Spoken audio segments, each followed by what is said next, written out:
సభకు నమస్కారం.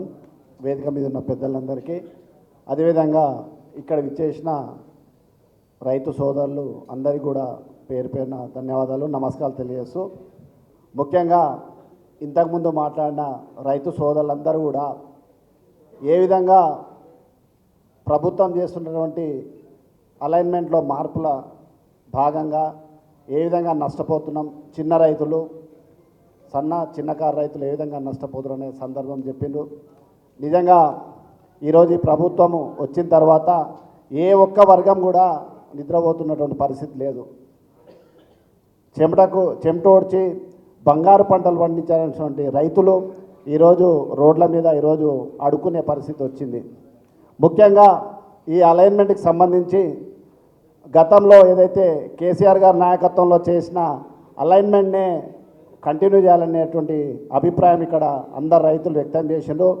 ముఖ్యంగా ప్రజాస్వామ్యంలో అధికారంలోకి వచ్చిన పార్టీ ప్రజల పక్షాన ఉండకుండా కేవలం పెట్టుబడిదారీ వర్గాలకు అనుకూలంగా వ్యవహరిస్తున్న సందర్భం ఈరోజు రేవంత్ రెడ్డి గారి నాయకత్వంలో ఈ ప్రభుత్వం కనిపిస్తుంది.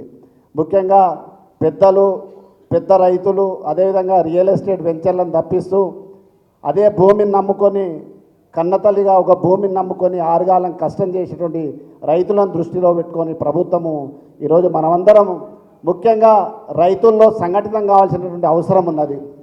ఇప్పుడు రేవంత్ రెడ్డి గారు చెప్తాడు, ఒక నల్లమల్ల బిడ్డను నేను ఈ స్థాయికి వచ్చినంటే అందరినీ తొక్కుకుంటూ వచ్చినట్టు. రేవంత్ రెడ్డి గారు గుర్తుపెట్టుకొని, నువ్వు రేవంత్ రెడ్డివే నువ్వు నల్లమల్ల బిడ్డవు తొక్కుకుంటూ వస్తే ఇక్కడ వందలాది మంది నల్లమల్ల బిడ్డలు ఉన్నారు, నువ్వెక్కడ వాళ్ళు, అప్పుడు నీ ప్రభుత్వం ఎక్కడ వాళ్ళు ఒకసారి గుర్తుపెట్టుకోరు. నువ్వు ఒక్క నల్లమల్ల బిడ్డవనే చెప్పుకుంటున్నాం. ఇక్కడ వేదిక మీద ఉన్న మేమందరము, ఇక్కడ వచ్చిన బాధిత రైతులందరూ కూడా నల్లమల్ల బిడ్డలే. నీకేమాత్రం ప్రేమ, కనికరము, అభిమానం ఉన్నా ఎవరికైనా సొంత గ్రామం మీద, సొంత ప్రజల మీద మమకారం ఉంటుంది. ఇవాళ ఇంకా చెడ్డ విషయం ఏంటంటే, గౌరవ ఎమ్మెల్యే గారు ఆయన మాట్లాడుతుంటే నాకేం చిన్నపిల్లలు చెప్తారు చూడు, నోట్లో ఏలు పెట్టుకునే పిల్లవాడు, నాకేం తెలియదు అంటుడు.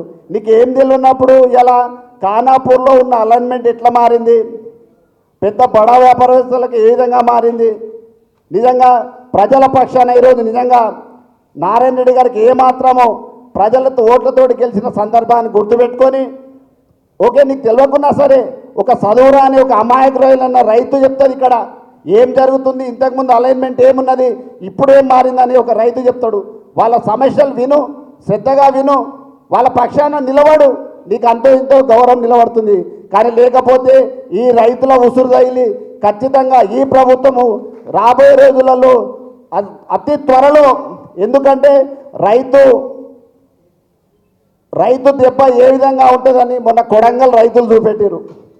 కొడంగల్ రైతులు ఎట్లా కొట్లాడారు, ఏ విధంగా ఆ రోజు టీఆర్ఎస్ పార్టీ సహాయం తీసుకొని కేటీఆర్ గారి సహాయ సహకారాలు, మన పార్టీ హరీష్ రావు గారి సహాయ సహకారాలతో ఏ విధంగా రేవంత్ రెడ్డి గారు దిగొచ్చే విధంగా ఏ విధంగా లగచర్ల భూములు కొడంగల్లో కొట్లాడిందో, మనమందరం ఇప్పుడు కల్వకుర్తి తాలూకా నల్లమల్ల బిడ్డల యొక్క ప్రతాపం చూపాల్సినటువంటి అవసరం ఇప్పుడు వచ్చింది. కాబట్టి ఖచ్చితంగా మీరందరూ ముందలుండాలి.